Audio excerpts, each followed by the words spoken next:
So you don't know until 5, 6, 7 years later, potentially, what actually took place. You only get a very limited like shadow, as Cameron described it, for public consumption of how they would like to present what they discuss to the world for our takeaways and how they want us to react. But the most recent memos we have date to the 2019 FOMC meetings. And very handily, that's the last time we were in the similar phase of a credit cycle as we are now, where, okay, QT or balance sheet policy was coming to an end.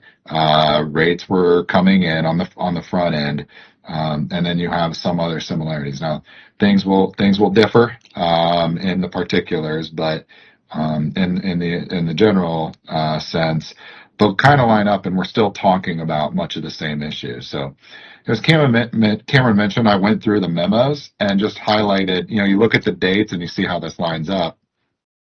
This is probably what's going on, something behind the scenes. And they'll be dealing with some of the more pressing issues we're considering today, like the Trump administration, or certain things Treasury might have planned, like a Bitcoin strategic reserve, for example, like things like that. And they're thinking, all right, how is this going to work in with the overall kind of piping and plumbing of the financial system structure, what's going on with money, essentially.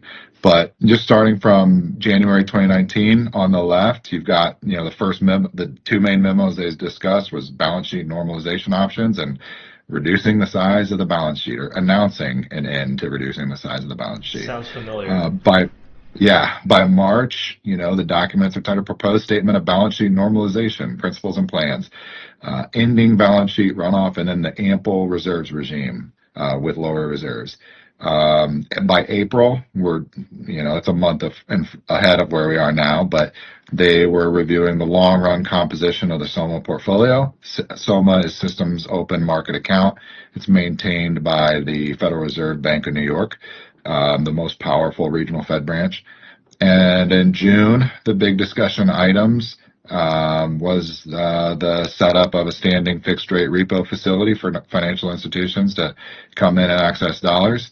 And by the end of July, we were in the phase where we were cutting already and announcing by the 1st of April that quantitative tightening had come to an end, pivoting on a dime, rate cuts. QT shifts over to a very lightly paced QE, which then picks up. And then the September call out, I just want to highlight, the documents reviewed were recent tariffs on manufacturing output and the performance of recession probability models.